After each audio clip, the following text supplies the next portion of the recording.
Well, I am from New York City. I was born and raised there, and I live there. At this moment, I'm upstate New York in an area called the Hudson River Valley, where my family has a home. And I'm fortunate to be here. It's beautiful. I have this lovely studio. When COVID broke out, we came up here, and because of the restrictions and the lockdown in New York, we stayed. And of course, I miss New York. I love New York. I'm more New York. I know that when I return to New York, it'll be irrevocably changed. And so in that way, being in this beautiful natural environment is poignant. It makes me feel much closer to whatever I come in contact with. The details, the seemingly incidental things in life become more magnified, and I feel close to nature in a way I never have before. And it's partly because of this tremendous moment of loss that we're all experiencing, and I feel like I can walk through nature and almost converse with it in a silent and more meaningful way than I ever have in my life. So when I arrived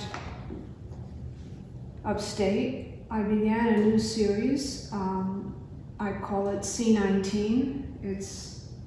The title kind of fell into it because of this moment we're in, and I plan to make 19 panels. They are gouache paintings, small, and they are in many ways elegiac, and I obviously think of them as elegiac because they're being made at this time when we have this tremendous sense of bereavement and loss, but also elegiac because on a more personal note, I lost my mother to COVID about a month ago, so the enormity of her loss permeates my work. So there's a sense of absence in a way, but also along with that sense of loss is a sense of beauty and a sense of the possible. And I think that we need that beauty, and we need to feel the possible lodged within us. It's essential, and it's almost like the will to live is so strong in us that it's forging us to new purpose and to new meaning. And these works are landscapes in a way. They're landscapes. They accrue over long periods of time. They're slow works, incremental. They involve the notion of repetition, and they now involve the notion of transformation. I like slow works. They're about time and our need to take time and how we can suspend it at times, if we're lucky, and move within it in a very poised way.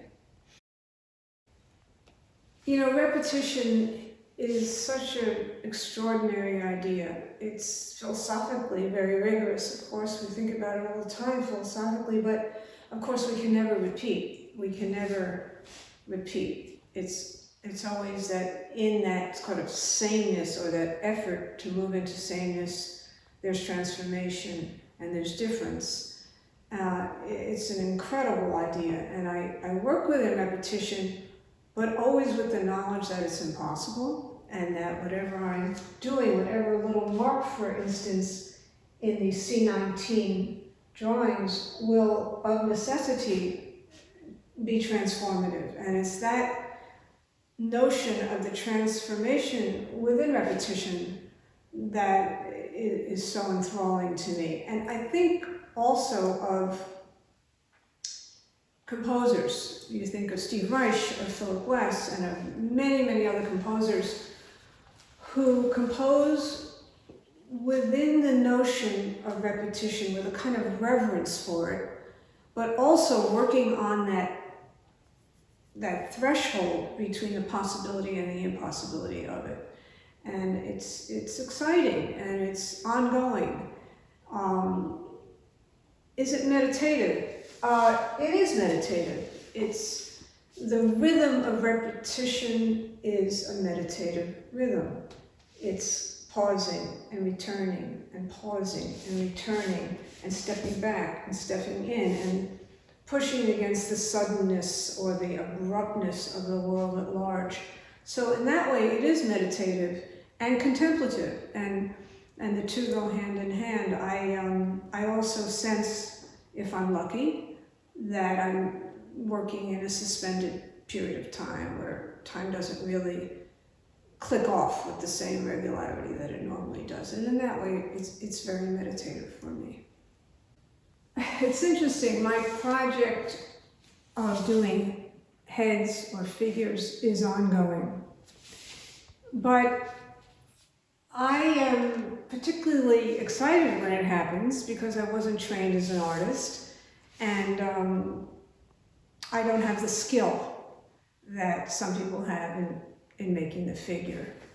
I don't have the language for it. However, when the figures kind of peek into the page, I embrace them, I invite them, I push them around, I play with them. And sometimes I feel like they arrive in the studio, they just sort of arrive on the page, and I get very excited and I thank them, and I want more to come. So they are abstracted. I do them in gouache, I do them in colored pencil, I sometimes write on them. Sometimes they're very slight, sometimes they're closer to an actual face or an actual figure.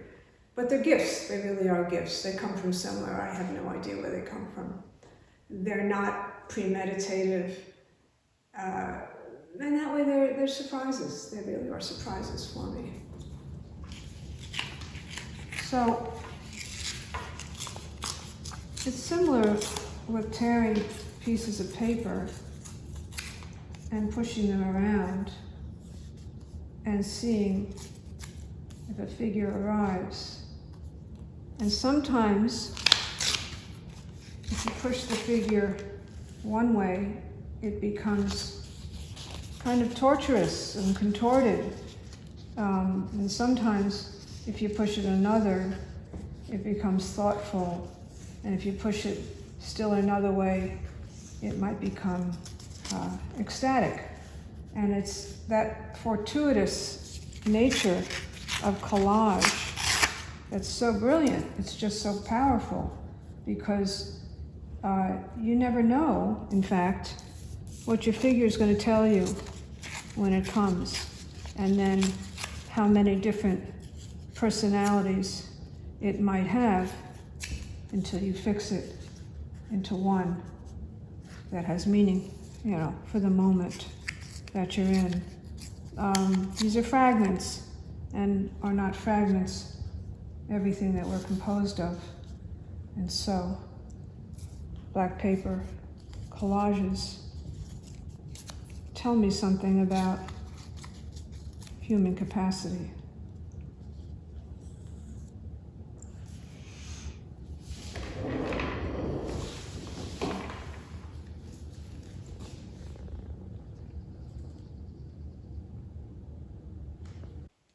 I've often worked with texts I love, texts I revisit all the time, Virginia Woolf, James Joyce, Faulkner, Wallace Stevens, and I reimagine those texts often on the page. And at other times, I just take the alphabet or numbers, and I've recently been forming these kind of concise little universes of numbers or letters. And they tumble in space, they fall down. And they are these endless, ongoing iterations of numbers or letters. And it's kind of fascinating. I mean, if you consider that letters, those mere letters that we have, are what we converse with, think with, write our texts with for thousands of years. I am thinking also of Italo Calvino in his Harvard lectures, who spoke about the mere 26 letters that comprise all the texts we've ever written. I mean, that's kind of remarkable. And also, I think of numbers, and they too are seemingly infinite, but a lot of what we know and understand or imagine come from those kernels. So I love to think of these tumbling ciphers that fall into space. And on another level, another thing that I've always been interested in is how the minuscule, the very, very tiny, accrues meaning as it grows incrementally. So a letter on one scale will have significance, and on a very minuscule scale where it's indecipherable, it might not mean anything. And I love that play between coming in close and stepping back and having different meanings for the same figures. I am also thinking of Vija Selmans, who will take the vastness of the ocean or the night sky, and she won't bring it to us in any kind of vast vista, but she will take a small fragment of it and present it in a framed way so we can peer in to that window and let the works work on our contemplative eyes in a way so we can move into it in some different manner than we normally would. So the numbers and the letters have that significance for me. There's an ongoingness to them. You can never really get the whole of it. You can only get the part of it. While writing and drawing share similarities, there's a tenuous distinction between the line that draws and the line that writes. There's also great differences. I mean, I wrestle tremendously with writing poetry because you're using a language that's common to all, and you are seeking to find some private entry, some way to transform that language, some way to break it up, some way to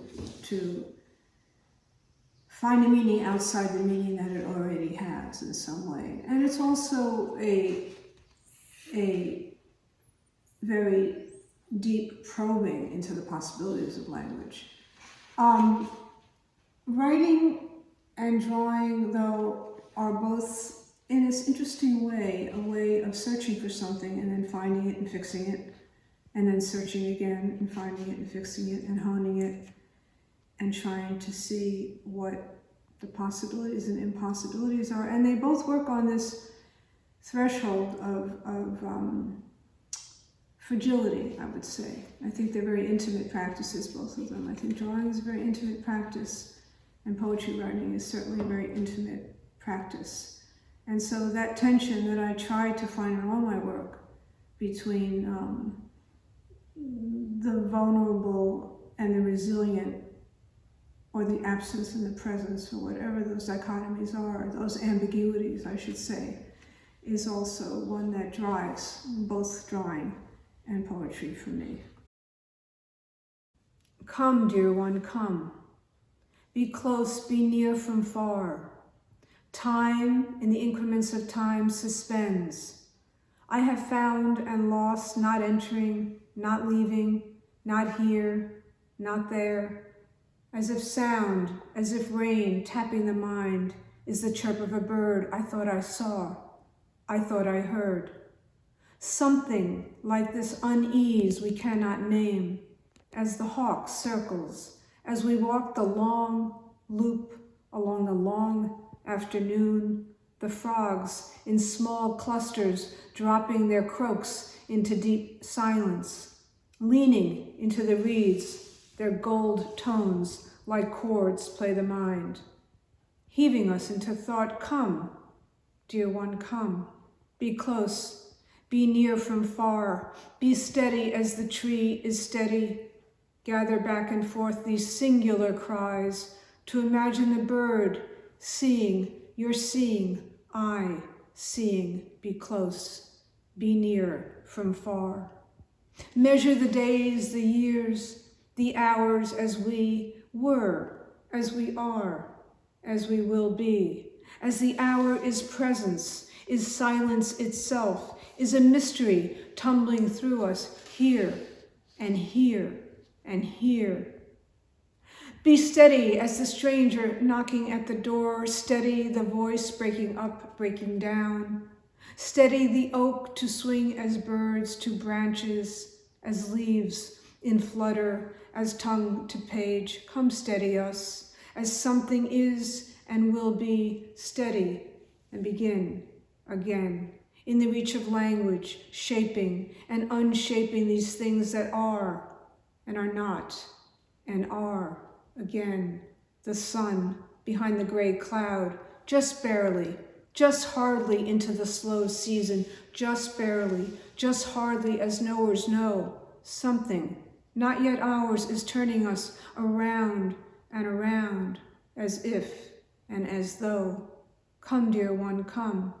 Steady the undone doings, steady the divisions divided, steady time in the branch visible, be close, be near from far. Come, as darkness into daylight comes, as time through the buds will swell into presence, will steady time in the branch visible, be close, be near from far. Come, as darkness into daylight comes, as we are, as we were, as we will be.